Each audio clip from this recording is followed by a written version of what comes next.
inshuti bakunzi b'Indatwa TV turabasohoje kandi tubifuriza amahoro y'Imana nkuko mubimenyereye rero kandi nkuko twabibasezeranyije twabwiye ko tuzajya tubazanira ibiganiro bitandukanye cyane cyane byibanda ku buzima. Kuri uyu munsi rero twabazaniye impuguke y'amaso, nagira ngo atangira twibwira cyane cyane yibwira n'abakurikiye Indatwa TV. Mbese muraho natangira mbibwira, nitwa Kanani Jean Damascene, nkaba ndi umuganga uvura amaso, unayimazemo igihe kigera ku myaka 8 nirwana n'abarwayi. Umuntu yakwibaza ngo hehe? Muri icyo gihe cyose nakimaze mu bitaro bya Kibagabaga. Okay, murakoze cyane. Inkuru yatangajwe n'ikinyamakuru Igihe, benshi barakizi, kuwa 5 Gushyingo 2015. Wanagize uruhare rukomeye nk'umuganga w'amaso mu bitaro bya Kibagabaga. Yari afite umutwe ugira uti indwara y'amaso irahangayikishije ariko ishobora kwirindwa. Ese nibyo koko indwara y'amaso irahangayikishije? Indwara z'amaso zirahangayikishije, ugereranyije n'umubare tugenda twakira kwa muganga ko buri hejuru cyane, kandi abantu ukabona baje koko bafite ibibazo bitandukanye by'amaso bibagoye.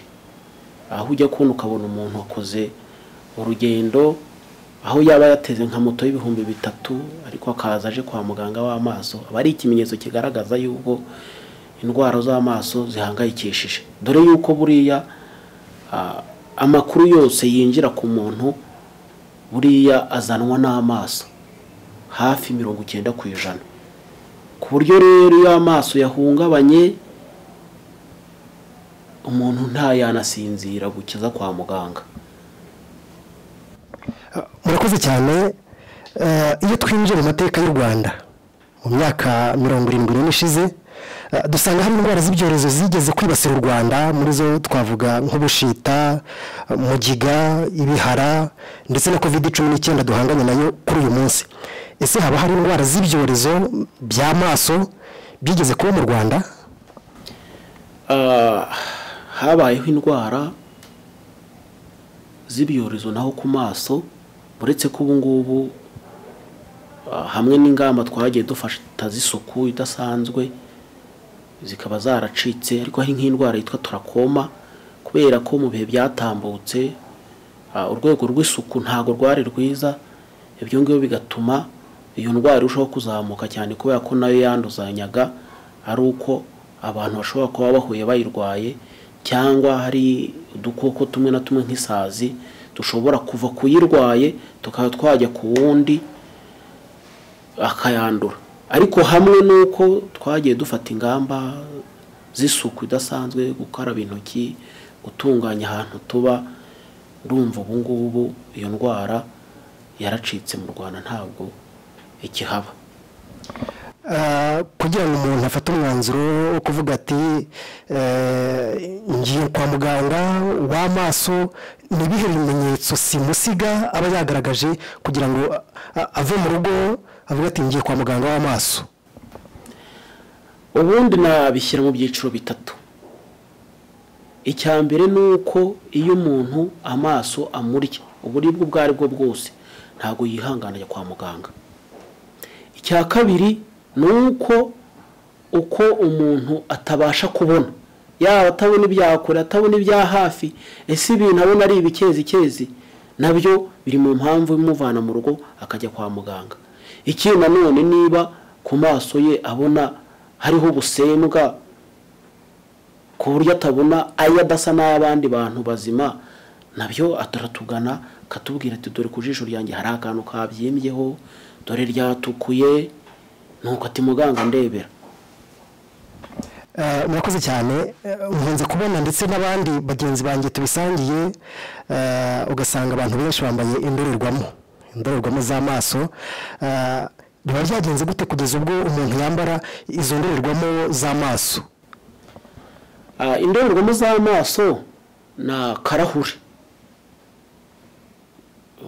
dushyira imbere y'amaso muri muri iriya forume yabugenewe nyine dushyiramo turahure tubiri gafata ku matwi,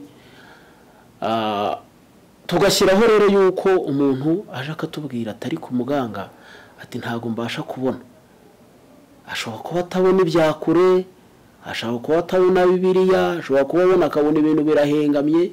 Icyo gihe rero nibwo tumuha ubufasha tukamukosora, twamara kumukosora tukamuha ibirahure bikwiriye ku buryo abasha kongera kubona nk'uko yari asanzwe abona mbere. Niwo mumaro w'indorerwamo. Misengera amatsiko aho mugize muti tukamukosora mu buhe buryo? Hari byinshi twifashisha kugira ngo tumukosore. Icyambere cyo nuko tubanza gupima ubushobozi bwe bwo kubona koko. Hari ibipimo ngenderwaho abantu bazima baba bagomba kuba babasha kubona. Rero atabashije kubibona kandi abandi bazima bo babibona, tubona ko hari ikibazo. Icyo gihe rero hari ubwoko bw'uturahure dutandukanye tugenda tumushyira imbere y'imboneze z'amaso, tukajya tumubaza tuti se urabona ubasha kubona? Ati ndabasha kubona. Tukongera tugashyiraho utundi kugeza igihe runaka aza kutubwira ati ndimo kureba neza. Iyo tubwiye ngo ndimo kureba neza, utwo turahure imiterere yatwo niyo tumwandikira ikajya muri za ndorerwamo, noneho akabasha kubona neza, akazajya bigendana. Umurwayi uje ubagana umaze kugaragaza ibyo bimenyetso twagiye tubona, akagana muganga w'amaso, ashobora kwisabira indorerwamo z'amaso ntazihabwe bitewe n'uko ataragera ku kigero cyo kuzisaba, cyangwa mu buhe bushishozi, mu buhe buryo mugena muti uyu nguyu yarazikwiriye, uyu ntazikwiye? Nibyo nakubwiraga mbere, iyo twapimye umurwayi tukabona atabasha kubona nk'uko abandi bantu babona, twamupimisha turahure tugasanga koko hari icyo tumufasha, nibwo tuzimuha.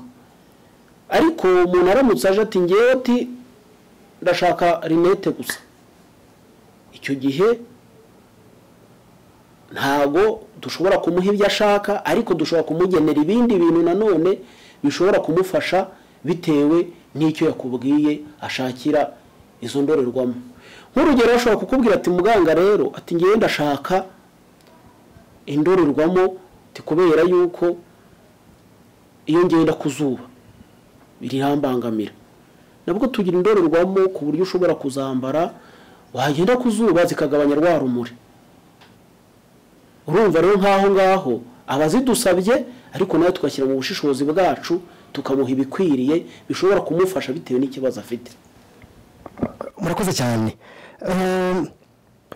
Kubera iki wenda hari nk'abana bari mu kigero yemwe cy'imyaka 5 usanga bambara indorerwamo z'amaso, byaba ari uruhererekane cyangwa se ibyo twita hereditaire? Bijya bibaho yuko indwara z'amaso zishobora guhererekanwa mu muryango, cyane cyane nk'ibyerekeranye no kubambara indorerwamo ku bantu barwara indwara myopi. Inshuro nyinshi yo umwe mu babyeyi wawe yayirwaye, nuko ashobora kuyikongeza ku bana ugasanga nayo bimugezeho. Ariko nanone ntabwo ari buri gihe, hari n'igihe umwana ashobora kwivukira akavuka afite icyo kibazo kidasanzwe cy'amaso, ku buryo biba ngombwa yuko bamwandikira indorerwamo zizajya zimufasha, ariko bidaturutse ku muryango. Urakoze cyane. Indatwa TV ni ikinyamakuru gikurikirwa n'abantu benshi, abize n'abatarize, abo mu Rwanda no hanze yarwo, abo duhana imbibi se. Ubwo cyane cyane reka ngaruke ku Banyarwanda, haraho mugize muti myopi, umukecuru wenda uri hariya asobanuje umwana we begeranye, arakumvishe cyangwa se arakurebye, kuko ikinyamakuru kigira hose mu buryo bumwe cyangwa ubundi. Myopi ni indwara ki, cyangwa se ikinyuranyo cyayo ni ikihe? Ngira ngo mwabivimuzi kugira ngo se n'abatabashije kumenya urwo rurimi babashe kuba yahita asobanukirwa, atiriwe yibaza byinshi mu mutima we, cyo twenda kwita wenda se interpersonal communication. urakoze kuri icyo kibazo mbajije. Bibariho koko yuko hari abantu bashobora kuba bakuze cyangwa badasobanukiwe neza iyo myope ntibamenye icyo ari cyo, nk'uko hari n'abasobanukiwe ariko kubera yuko ibintu byo kwa muganga iyo batabifitemo ubumenyi, indwara nyinshi z'amaso zisaba rinete akazajya avuga ati ni myope, kubera yuko ushobora no kuza yarwaye indi ndwara yarangiza akakubwira ati muga ati si myope ndwaye nuko. Ariko rero indwara z'amaso zisaba kugira ngo wambare indorerwamo zo ni nyinshi, ariko nakubwira 3 zibanze. Iya mbere muri urwo rurimi rw'amahanga ni myope, ni igihe umuntu aba ashobora kubona ibya hafi ariko ibya kure ntabashe kubibona, bitandukanye n'indi ndwara bita perimetrope, ko ibya kure urabibona ibya hafi ntubibone. Hakazamo noneho n'indi noneho yitwa precipice. Precipice ni indwara ikunze gufata abantu bakuze bari hejuru y'imyaka 40, aho umubiri wabo gutangiye gucika intege no ku maso bikahagera. Rero ugasanga ijisho rimaje gucika intege ku buryo zitakibasha kureba ibya hafi neza nk'uko bikwiriye, aho ujya kubona ukabona nk'umusaza arajya kureba muri telefoni, ukuboko yatunze ufite telefoni mu ntoki yarimo kuyirebera kure atabasha kubibona cyangwa bibiriye.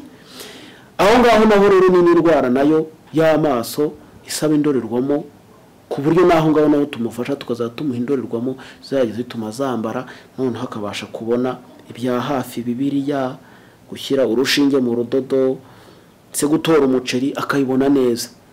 Nuko urumva nizo ndwara 3 nkubwiye: kutabona ibya hafi, kutabona ibya kure, ikindi nanone ku bantu bamaje gukura ariko ntibabashe kubona ibintu bibegereye, ariko byo biba bigendanye no gukura.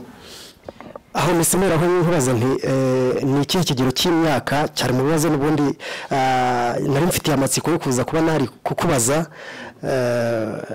ni ikihe kigero cy'imyaka ikunze kwibasirwa cyane n'indwara y'amaso? N'umwanya ni kubikubwira ngo uko umuntu agenda akura, iyo ukiri mutoya uri umujene, ubusimbuka, imyitozo ushobora gukora iyo ari yo yose ushobora kuyikora nta kibazo, ariko uko umuntu agenda akura agenda acika intege mu rwego rutandukanye, aho yasimbuka ntaba cyasimbuka, ibyo yikoreraga ntaba kibyikorera. Rero no ku maso naho buriya iyo watangire kugeze ku myaka 40, uburwayi bw'amaso budasanzwe butangira kuza. Yego na mbere yaho hari iby'uburwara ariko birwara muri rusange, ariko hejuru y'imyaka 40 hari ubundi burwayi ujya kubona ukabona bukunze kwibasira abantu bari hejuru y'iyo myaka. Ikiganiro cy'ubuzima ku Ndatwa TV nakagaruka, wibuke gukanda subscribe no kuri aho kazogera kugira ngo ujye ubona notification inkuru zacu zigishyirwaho uhita uzibona kandi zifite icyanga. Wibuke gukora share kugira ngo zigere kuri benshi bashoboka, dusangire izi nkuru zirimo icyanga. Bari kumwe nanjye MCDO, ariko kandi nshimira by'umwihariko nshimira byimazeyo muganga Kanani Jean Damascene, impuguke y'amaso hano mu bitaro bya Kibagabaga. Nshimira kandi na Enoke wadufashije kugira ngo amajwi n'amashusho bibageraho neza. Mbifurije ubuzima bwiza buzira indwara, Imana ikomeze barinde.